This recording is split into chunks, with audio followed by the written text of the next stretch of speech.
Today is not, we want to celebrate love. We want to give it a serious emphasis, not because we don't love every day, but some kind of accentuation. To remember loved ones, to remember family members, to remember those you have forgotten, and to forgive those that have offended you. Because it is in love that we forgive. It is in love that we reach out to people and make sacrifices for them.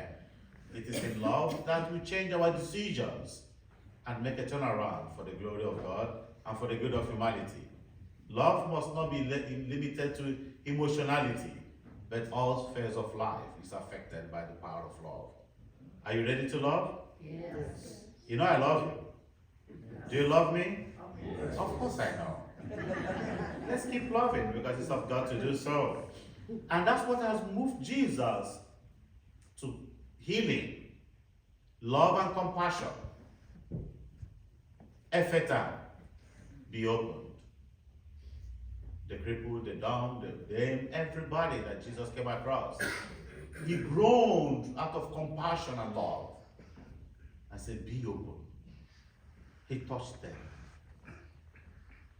When was the last time you were touched by the handicapped situation of other people? When was the last time you moved extra mile to touch lives? When was the last time you performed the miracle of being the prayer answered for somebody? When was the last time you made sure that those who are handicapped by nature do not feel inferior before you? Or do you take advantage of the situation and tell them, you know what, I'm not your God, so it's not my problem? Sensitivity to the needs of people around us. We all are handicapped in one way or the other. There is handicap everywhere. We only portray these ones because they are more poignant.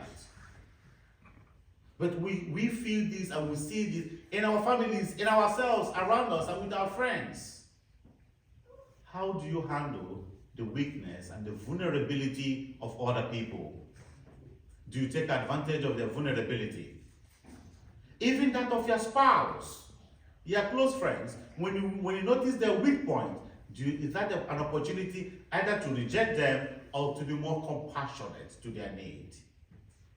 The problem with our society is that we have lost the sensitivity to the needs of other people. Somehow we have turned into bullies. Bullies doesn't just happen in the school premises. It happens everywhere. It happens in the church. There are bullies in the church. There are spiritual bullies. Because you are holier than the other, you want to suffocate them. You want them to feel their nothingness and their sinfulness. You push it to their face all the time, how weak they are and how strong you are. You are bullying them spiritually. There are economic bullies. A lot of developed countries are economic bullies. They use their economic advantage to mess up and mesmerize the weaker economies. And they give them conditions that they will never rise from. And they keep them perpetual. They steal 20 from them and they give them 5. And they go to the media and let the whole world know, oh, we've given you $5, when actually they have stolen 20 from them. These are economic bullies. You give the impression that you are helping, but you are milking. Bullies are everywhere. But don't be one. Never be one. Don't take advantage of people's vulnerability and weakness. Don't take advantage of people's situation.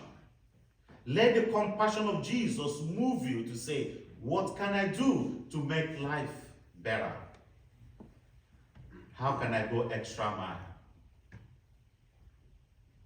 It can happen even to your family members. Sometimes we expect other people to be as perfect as we are. We become negligent of their own struggles. Oh no, I do help people. Why can't people help me? I do forgive. Everybody must forgive. No, it doesn't follow that way. That if you're able to do it, then everybody must do it. You are not the standard for everything. You are not the standard for holiness. You are not the standard for forgiveness. You are not the standard for perfection. Because you're able to do it, then everybody must fall in line. No, you are becoming a bully. If God has given you the strength, just do it. But be patient with other people. Their own day will come. If their God is patient with them, if their God is compassionate with them, why not you? If their God is forgiving, why not you? Sensitivity to the needs of and vulnerability of others is the watchword for love and compassion. Amen. Amen.